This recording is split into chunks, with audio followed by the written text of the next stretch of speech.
오늘 은혜 받으실 말씀은 고린도후서 1장 8절에서 10절까지 말씀입니다. 고린도후서 1장 8절에서 10절까지 말씀을 다 같이 봉독하겠습니다.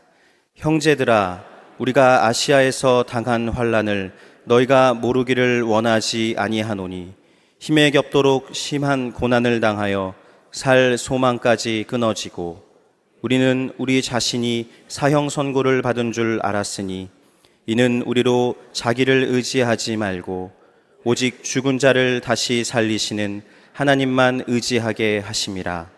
그가 이같이 큰 사망에서 우리를 건지셨고 또 건지실 것이며 이후에도 건지시기를 그에게 바라노라. 아멘. 자, 오늘 고난주가 수요일 맞았는데요. 오늘 말씀의 제목은 고난을 당해도 힘을 낼 수 있는 것은입니다. 함께 따라하겠습니다. 고난을 당해도 힘을 낼 수 있는 것은. 오늘 본문은 고린도 후서인데요. 고린도 후서는 많은 신약 성서 중에 가장 자전적인 그 서신이라고 합니다. 그러니까 바울의 자기 고백서와 같은 서신이 고린도 후서라고 얘기를 하고 있습니다. 바울이 이제 고린도 교회에 많은 어려움이 있고 문제가 있다고 하는 말을 듣고 먼저 보낸 서신이 고린도 전서였어요. 그것은 이제 교회에 당면한 여러 가지 문제를 잘 해결하기 위한 내용의 서신이었습니다.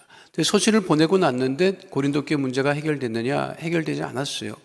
더 이제 문제가 갑론을박이 많고, 바울이 우리에게 보낸 이 서신을 따라 할 것이냐, 그러한 논란이 많았기 때문에 이제 바울이 애통한 심정으로, 사실 이제 정확히 말씀드리면 뭐냐면 바울이 정말 정통적인 사도냐, 이거에 대한 이제 사도직에 대한 정통성 시비가 있었어요. 아주 쉽게 말씀드리면 제5공화국이 정통성이 있는 정권이냐 하는 그 시비가 지금까지도 있죠. 그와 유사한 것들이 바울에게 있었어요. 왜냐하면 이제 바울은 예수님에게 직접 부르심을 받은 제자나 사도가 아니었고 복음을 전하는 사람들을 박해하던 사람이었기 때문에 그 당시에는 뭐 통신이나 이런 것이 발달되지 않아서 사람의 말과 말로 바울이 변했다고 하는 말을 들었기 때문에 믿지 못했던 사람들이 또 많이 있었고, 또 그때만 해도 바울이 복음을 전할 때만 해도 유대인들은 완전히 바울을 배신자 취급을 했습니다만 먼저 믿은 예수 믿는 사람들 중에도 바울을 밀어내지요. 왜냐하면 먼저 믿었던 아주 초창기의 그 초대교회 성도들 안에는 어떤 그 믿음을 가지고 있느냐면 예수를 믿어도 율법은 계속 지켜야 된다, 이게 강했어요. 그래서 할례도 계속 받아야 되고 안식일도 지켜야 되고 유대인들이 지켰던 정결 그 법도 지켜야 된다, 이것이 이제 굉장히 많았죠. 그런데 바울은 아니다. 겉할례가 중요한 것이 아니라 속할례가 중요한 것이다. 구원을 얻는 것은 율법을 지키는 행위에 있는 것이 아니고 오직 믿음으로 말미암아 구원을 얻는 것이다 했기 때문에 바울은 사실 바울의 복음 사역을 도와주는 사람도 거의 없었고 환영하는 사람도 거의 없었어요. 그리고 그 고린도 교회 성도들이 자신에 대한 비난도 막 하기 때문에 너무 안타까워서 이 고린도 후서에 자신의 사역에 관련된 많은 이야기들을 전하고 있습니다. 그러니까 거기 보면 내가 복음을 전하면서 당했던 고난이 얼마나 많으냐, 40에 가만 매를 3번이나 맞았고 그리고 맞은 얘기 또 엄청 해요. 그리고 죽을 뻔한 위협도 굉장히 많아요. 그건 자전적인 얘기지 사실은. 사실 여러분, 목회자가 자전적인 얘기를 남기기가 쉽지 않습니다. 속임말을 해야 되거든. 또 한국 사람들은 속임말을 안 해요. 알아, 여러분? 한국말 사람들이 속임말을. 그래서 한국 사람들은 자서전이 거의 없어. 정치인들이 쓴 자서전은 나는 별로 신뢰를 안 하기 때문에. 근데 외국 사람들은 자서전이 굉장히 많아요. 솔직하거든. 보면. 그래서 그 외국 같은 경우는 학자 같은 경우 있잖아요. 학자 같은 경우, 자, 이렇게 설교하기 시작하면 오늘은 안 끝날 것 같은 설교가,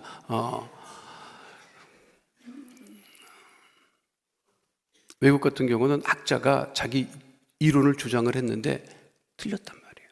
자기가 알아. 근데 이거를 번복하기는 어려워. 계속 주장해. 그러니까 살아있을 때는 계속 주장해. 근데 죽기 전에 기사를 불러서 이야기를 합니다. 내 이론이 틀렸다. 그리고 뭐라고 얘기를 하느냐면 이 인터뷰 내용을 내가 죽고 30년 후에 공개해다오. 이런 식으로 얘기를 해요. 그래서 분명히 밝히고 나가.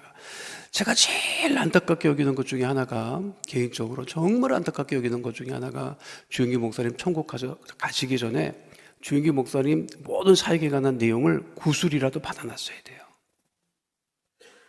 나는 그걸 그렇게 주장을 했어. 목사님이 자서전을 쓸 상황이 안 되면 누군가 들어가서라도 구술이라도 받아야 됩니다.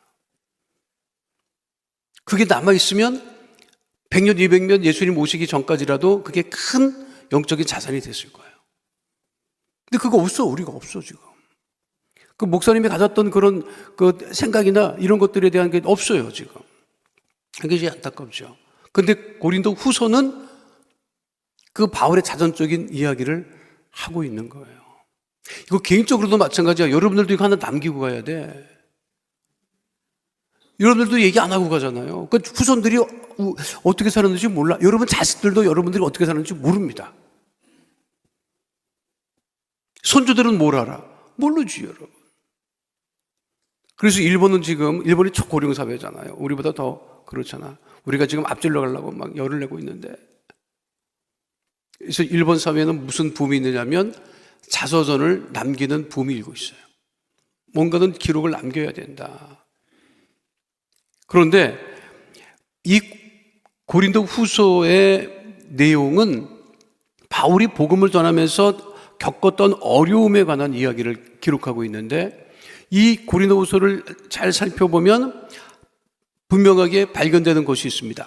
바울은 그렇게 복음을 전하면서 많은 어려움을 당했을지라도 복음을 전하는 방향이 바뀌지 않았다는 거예요.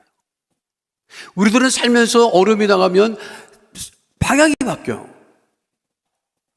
하다가도 집어치우고, 어렵다 그만하자 말이야. 그런데 바울은 아무리 복음을 전하면서, 그러니까 우리로 치면 신앙생활을 하다가 어려움이 다가오면 그 신앙생활을 가던 방향을 바꾸지 않는다는 거예요. 그게 중요한 거죠. 또 바울은 복음을 전할 때 그렇게 어려움을 당해도 낙심하지 않았다. 기운 빠져 하지 않았다. 이거는 우리들에게 주는 영적인 교훈이 뭐냐면, 신앙생활하면서, 예수 믿고 신앙생활하면서 어려움을 당해도 결코 믿음의 자세를 바꾸거나, 그리고 그 믿음의 길에서 벗어나지 말라고 하는 영적인 교훈을 우리에게 주고 있는 것입니다. 그러면 바울이 겪었던 고난은 어떤 고난인가? 오늘 성경 본문에 보면 어떤 고난이면 살 소망이 끊어지는 고난이었다고 하는 거예요, 여러분. 따라가겠습니다. 살 소망이 끊어지는 고난. 고린도후서 1장 8절은 뭐라고 되어 있죠? 함께 하도록 하겠습니다. 형제들아, 우리가 아시아에서 당한 환난을 너희가 모르기를 원하지 아니하노니 힘에 겹도록 심한 고난을 당하여 살 소망까지 끊어지고. 아니, 그 고난이 살 소망이 끊어지는 고난이라고. 여러분들이 지금 당하는 고난이 어떤 고난이에요? 아니, 장로님 기도하셨듯이 내 뜻대로 안 되는 것이 고난이지 뭘. 내 뜻대로 안 되는 게 고난이지, 여러분. 진짜 살소망이 끊어지는 고난이야, 여러분. 살소망이 끊어지는 고난이면 여기 있지도 않아. 다 기도원에 올라갔지. 두 가지더라고. 살소망이 끊어지면 기도원에 올라가거나 아니면 세상으로 가거나. 그렇잖아요. 그런데 우리가 당하는 고난은 정말 살소망이 끊어지는 그런 고난 정도는 아닙니다, 사실. 고난을 당하면, 진짜 고난을 당하면, 야, 이러다 죽는 거 아닌가, 이런 생각을 할 때도 있어요. 근데 그런 사람은 안 죽어. 이러다 죽는 거 아닌가 하는 사람은 안 죽습니다. 그런데 죽을까 하는 사람은 위험한 사람이야. 생각을 한단 말이야. 죽어버릴까? 이러면. 그거는 실행에 옮기면은 이게 정말 위험한 거지요. 고난은 힘에 겹지요.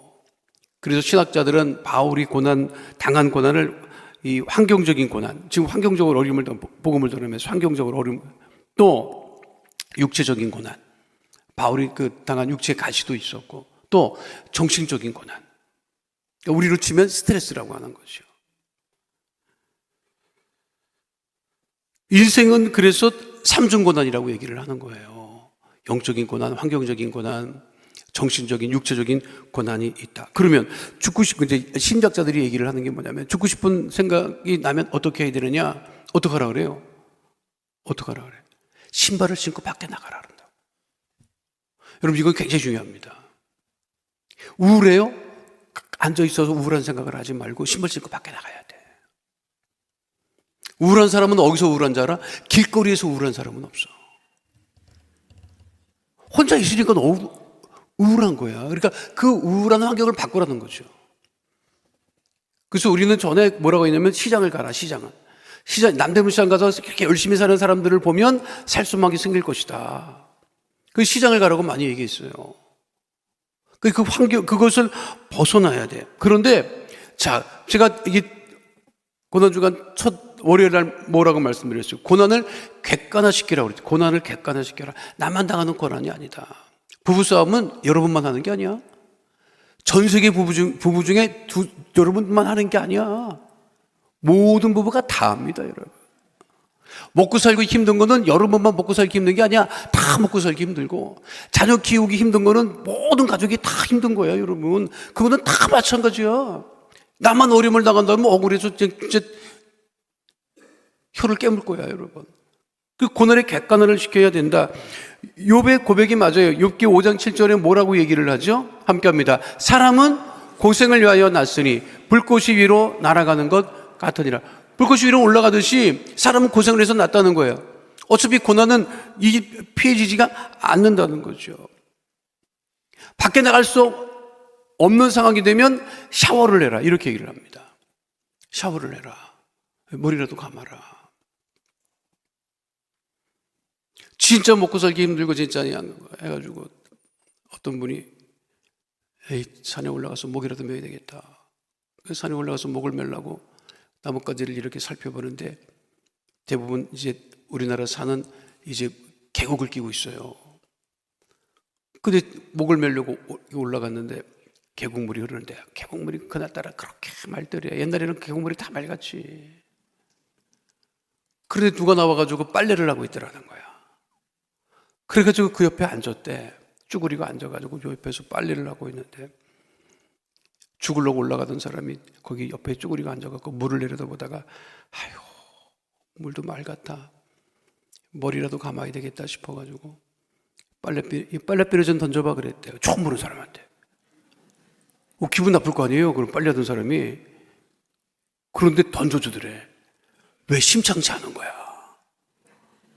심상치 않은 걸 느낀 거야. 건드리면 큰일 나겠다. 이게 빨래비를 던져서, 옛날에 빨래비누로 머리 많이 감았잖아. 우리 젊은 이들이 다 빨리빨리로 감았잖아. 때 잘 빠진다고 빨래비누로 감았다고. 빨래비누로 감아서 허여운 거 그냥 볕돌만한 걸로 막 감고 막. 그거 아니면 다이알. 아유, 집집마다 다이알 비누 그걸로 엄청 감았지. 그 다음에 나온 게 인삼비누. 뭐 그런 게 있었어요, 그 시대에. 반갑지, 여러분. 다이알 인삼비누 아주 그냥. 근데 그런 걸로, 야, 샴푸가 어디 있어, 샴푸가. 나는 아직도 린스가 있어도 린스를 안 써요. 샴푸면 됐지. 린스를 또 왜 갖다 뒤집어 쓰냐 그래갖고. 뭐에 좋은지도 모르겠어. 그래서 이제 머리를 감고 나니까 기분 나지. 그래서 죽으려고 산에 목매러 갔다가 그냥 내려왔대. 왜? 머리 감은 게 아까워갖고. 남 얘기 안 한 거 아니야? 우리 엄마가 그랬다더라고. 우리 엄마 힘들 때 한 얘기가 그러더라고. 그때는 나 태어날 때 안 앉아 어쩌는지 그 얘기를 해요. 그때 먼저 갔으면 아주 골치 아팠을 건데, 뭐. 그럴 때가 있지, 여러분. 그리고 벗어나라는 거예요. 벗어나라는 거야. 여러분만 당하는 고난이 아닙니다, 사실. 그런 말이 있어요. 모든 문이 닫힌 곳에 창문이 열려 있다. 모든 문이 다 닫혀 있어. 야, 이거 큰일 났다, 이거. 뭐 길이 안 보인다. 그런데 보면 창문이 열려 있다고 하는 것입니다. 바울을 죽이려고 달려드는 사람들이 많았지요. 그리고 바울을 도와주려는 사람은 거의 없었습니다. 그러나 바울은 죽지 않았고 죽을 생각도 하지 않았고 복음을 그만 전해야 되겠다 하는 생각도 안 했다는 거죠. 그래서 믿음을 지키고 산다고 하는 게 결코 쉽지 않지만 고난을 당하고 어려움을 당해도 그 믿음을 잃지 않고 그 믿음을 따라 살아가는 주의 백성 되시기를 축원드립니다. 또 바울이 당하고는 사형 선고와 같은 고난에 대해 따르겠습니다. 사형 선고와 같은 고난. 자, 고린도후서 1장 9절에 뭐라고 되어 있어요? 함께 합니다. 우리는 우리 자신이 사형 선고를 받은 줄 알았으니. 사형 선고가 무서운 게 뭐냐면 사형 선고를 자기가 번복을 못 해. 자기가. 판사가 너 사형에 선고한다 하면 그거를 뒤집을 수가 없다고 내가. 정말 이거는 괴로운 거죠. 그렇게 그거를 절대 절망의 순간이라고 얘기를 하는 거잖아요. 그런 상황에 바울이 놓여 있듯이 정말 앞이 보이지 않는 그러한 사형 선고와 같은 고난을 받았다고 하는 것입니다. 실제로 이와 같은 사람이 있었죠. 1849년 러시아 상트페테르부르크 시에뇨롭스키 군사 연병장에서 그때 짜르 러시아 황제의 반역을 꿈꾸었던 러시아 젊은 지성인들이 있었습니다. 그리고 짜르 황제에 반대하는 성명서도 발표하고 우리로 치면 이제 데모도 하고 그랬는데 그때만 해도 이제 제정 러시아 황제가 있었던 시대니까 황제가 열받아가지고 그 젊은 지식인들을 다 끌어다가 그 군사 연병장에 몰아놓고 눈을 가리고 전부 다 사형에 처한다고. 일촉즉발이에요. 받들어 총하고 발사만 남았어. 앞에 먼저 죽고 그 뒤에 이게 나래비로 서갖고 계속 죽어야 돼. 그런데 방아쇠를 당기기 직전에 러시아 황제의 특사가 도착을 합니다. 그러더니 저들을 모두 다 사형 선고를 면한다. 그리고 전부 다 강제 노역에 보낸다. 이렇게 해서 죽음 직전에 벗어나게 되죠. 그 현장에 누가 있었느냐면 도스토옙스키가 있었습니다. 그가 젊었을 때예요. 20살 초반에. 근데 그 기억이 강렬하게 남아있는 거예요. 그리고 나서 그거를 자기 책에 썼죠. 백치라고 하는 그 유명한 소설에 만일 내가 죽지 않았다면 어떨까? 만일 생명을 되찾게 된다면 어떨까? 그것은 얼마나 무한한 것이 될까? 그리고 그 무한한 시간이 완전히 내 것이 된다면, 그렇게 된다면 나는 1분의 1초를 100년으로 연장시켜 그 어느 하나 것도 잃어버리지 않을 것이다. 그리고 1분의 1초를 정확하게 계산해서 한순간도 헛되이 낭비하지 않을 것이다. 여러분, 성경이 왜 고난의 이야기를 우리한테 기록하고 있는 것 같습니까? 그거는 공포감을 주기 위해서 그런 것이에요? 정열만감을 주기 위해서 그러는 거예요? 낙심을 주기 위해서 그런 거예요? 그렇게 믿음의 선조들이 고난을 당했지만 그 믿음을 지켰던 것처럼 그 믿음으로 다시 살라고 하는 그 이야기를 우리에게 전해주고 있는 것이요. 니코스 카잔차키스의 그 내용의 자서전, 그것도 자서전이죠. 그 책에 보면 니코스 카잔차키스가 어렸을 때, 그러니까 그리스는 우리나라랑 거의 비슷한 게 많아요. 그리스는 특별히 크레타라고 하는 그 섬은 그리스가 좀 특별한 거죠. 왜 특별하느냐면 터키가 이슬람되고 터키가 그리스를 점령하기 위해서 굉장히 많이 또 지배도 하고 했어요. 근데 결코 믿음을 잃어버리지 않습니다. 그리스 사람들이. 그래서 유럽 사람들이 그리스에 빚이 많은 거예요. 문명의 시작도 그리스에서 시작이 됐지만, 크레타 섬에서 시작이 됐지만, 그 그리스가, 작은 그리스가 그 거대한 이슬람 세력으로부터 믿음을 지켰기 때문에 유럽 사람들이 그거를 잊지 못하고, 그래서 지금도 그렇게 그리스를 도와주려고 애를 쓰는 거죠. 그리고 이 터키 사람들이 얼마나 그리스 사람들을 괴롭혔는지 말도 못합니다. 우리가 일정 시대에 당했던 것, 될 것도 아닐 정도로 그렇게 어려움을 당했어요. 그런데 그 아버지가 보통 사람이 아니에요. 근데 그 지역의 대부분의 삶은 뭐냐면 포도를 재배해서 생활을 하는데 한 달 어린 카잔스키스가 자기 아버지하고 농사 짓느라고 농막에 나가서 생활하고 있는데 비가 엄청나게 쏟아지는 거예요. 폭우가 감당하지 못할 폭우가 쏟아지면 그 집집마다 건조하고 있던 포도를 보관하고 있는 포도를 안전하게 옮겨야 돼요. 그러니까 이 아버지하고 급히 집으로 달려가기 시작하는 거예요. 그 집에서 건조시키는 그 포도가 없어지면 인생 끝나는 거야. 집으로 달려가는데 벌써 길은 그냥 물로 차고 넘치고 마을에 딱 들어섰더니 이미 집집마다 포도가 다 절단 나가지고 마을의 여인들이 그냥 울부짖고, 그리고 집에 쫓아 들어갔더니 결국 자기 집에 있는 그 모든 포도도 다 휩쓸려 나갔어요. 엄마가 울고 있는데 아버지가 그 포도 창고, 건조 창고에 서 있는데 너무 이제 그 어린 카잔스키스도 애통하고 소리쳤어. 아빠, 아버지, 포도가 다 사라졌어. 그랬다고. 우리가 어려움 일다 보면 그런 얘기 하잖아요. 이제 끝났다, 다 사라졌다. 그런데 그 아버지가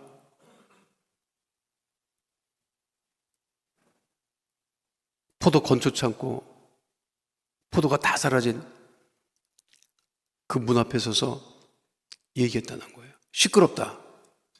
우리는 사라지지 않았어. 그게 카잔스키스를 평생 지켰던 말이에요. 포도는 사라져도 우리는 사라지지 않았다. 여러분, 고난이 사라집니까? 여러분이 사라집니까? 고난이 사라지지요. 그렇죠? 바울이 사라졌습니까? 바울을 괴롭히던 고난이 사라졌습니까? 그렇죠. 그거예요. 고난이 사라진다고, 여러분. 그러니까 지금 고난의 과정을 겪는다 할지라도 눈을 시퍼렇게 뜨고 이렇게 여러분 어떻게 할 거야? 그게 우리의 믿음이 되어야 한다고 하는 거지요. 결론입니다. 왜 고난을 당해도 힘을 낼 수 있느냐? 바울이 뭐라 그래요? 고난을 당했는데 나는 누구만 의지했다?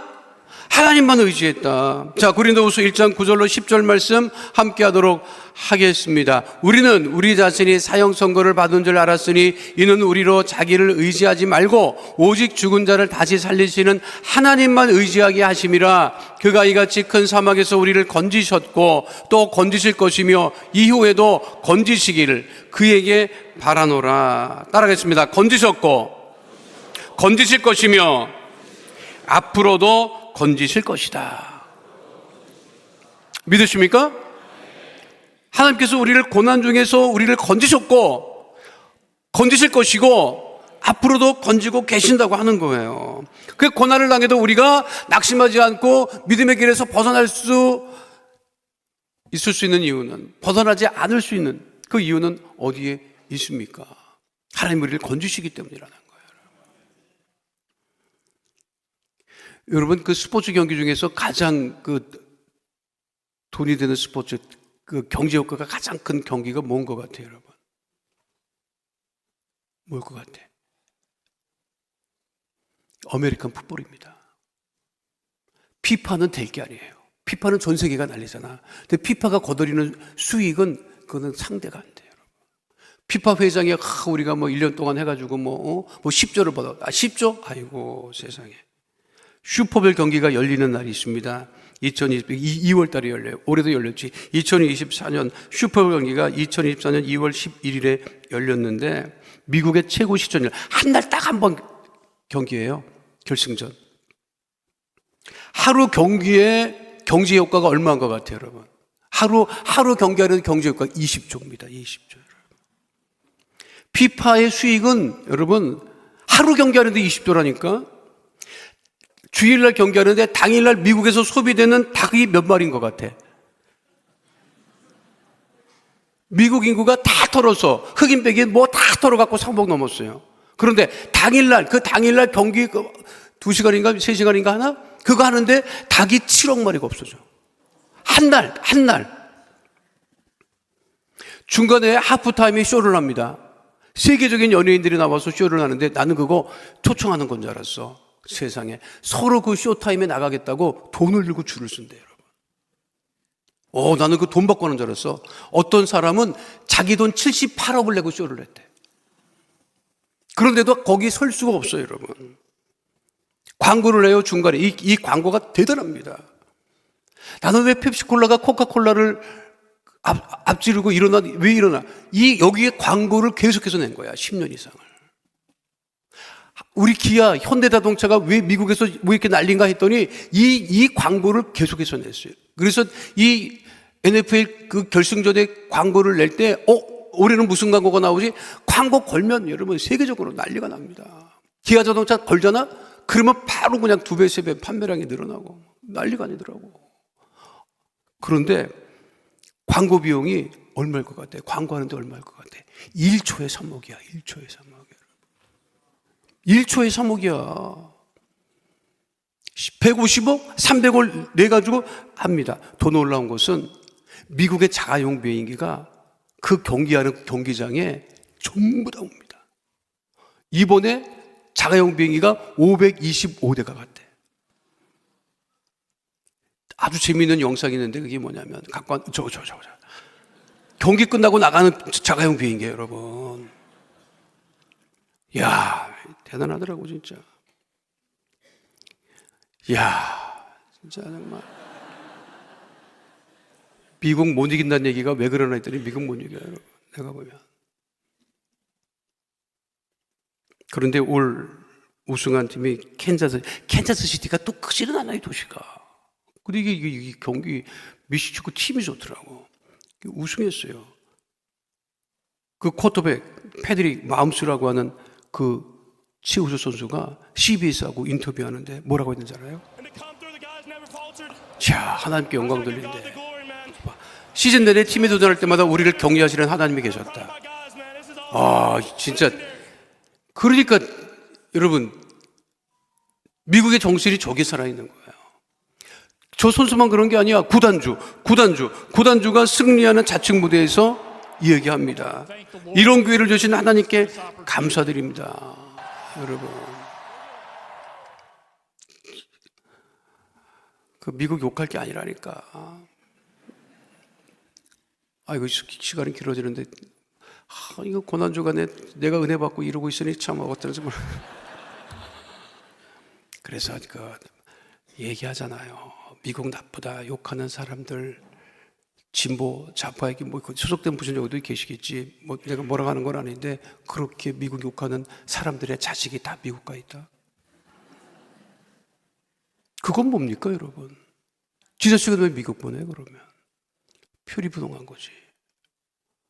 그렇잖아요. 미국이 다 잘했다는 얘기는 아닙니다. 그러나 배울 것은 배워야 되는데 아직도 믿음이 살아있다는 거지. 그런데 왜 미식축구에 이 사람들이 열을 내는지 알아요? 그거를 제가 말씀드리려고 하는 거야. 그거는 미식축구는 몸과 몸으로 부딪혀서 앞으로 나가는 경기입니다. 미국의 개척 정신을 가장 잘 보여주는 경기가 그거기 때문에 미국 사람들이 열광하는 거예요. 다른 거 안 써. 몸으로 부딪혀서 땅을 앞으로 조금씩 전진해서 나가는 거예요. 그러니까 이 미국의 정신이 그겁니다, 여러분. 뒤로 물러나지 않는다. 믿음으로 뒤로 물러나지 않는다. 믿음을 가지고 우리가 앞으로 나간다. 그래서 복음이 지금도 전 세계를 향해서 나가고 있는 거죠, 여러분. 우리가 살면서 바울과 같은 그렇게 어려움을 당하지는 않습니다. 그러나 삶의 고난은 참 괴롭습니다. 그럼에도 불구하고 바울과 같이 고난을 당하고 어려움을 당해도 믿음의 자리에서 벗어나지 아니하고 낙심하지 아니하고 주님과 함께 믿음으로 나가 승리하는 주의 백성 다 되시기를 축원드립니다. 거룩하신 아버지 하나님, 바울이 살수망이 끊어지는 고난, 사형선고를 받은 고난 가운데서도 하나님만 의지하셨듯이 하나님이 건지시고 건지실 것이고 앞으로 건지심을 바라보았던 것 같이 우리도 그와 같은 믿음을 가지고 하나님 삶의 고난 가운데 있을지라도 낙심하지 아니하고 믿음으로 또 이기고 이기는 하나님의 자녀 다 되어지게 하여 주옵소서. 고난을 당해도 이겨낼 수 있는 힘을 주심을 감사드리며 예수님 이름으로 기도하옵나이다. 아멘. 걸어가시다 아버지 하나님, 주님 전에 예물 심습니다. 새벽자들의 심은 예물을 주께서 받으시고 마르지 아니하는 아브라함과 야벳의 복으로 충만하게 하여 주시옵시고, 이 귀한 예물 씌워지는 곳에 구원의 역사가 강물처럼 넘치게 하여 주옵소서. 축복하며 예수님 이름으로 기도하옵나이다. 아멘. 하늘에 계신 우리 아버지여, 이름이 거룩히 여김을 받으시오며 나라가 임하시오며 뜻이 하늘에서 이루어진 것 같이 땅에서도 이루어지이다. 오늘 우리에게 일용할 양식을 주시옵고 우리가 우리에게 죄 지은 자를 사하여 준 것 같이 우리 죄를 사하여 주시옵고 우리를 시험에 들게 하지 마시옵고 다만 악에서 구하시옵소서. 나라와 권세와 영광이 아버지께 영원히 있사옵나이다. 아멘.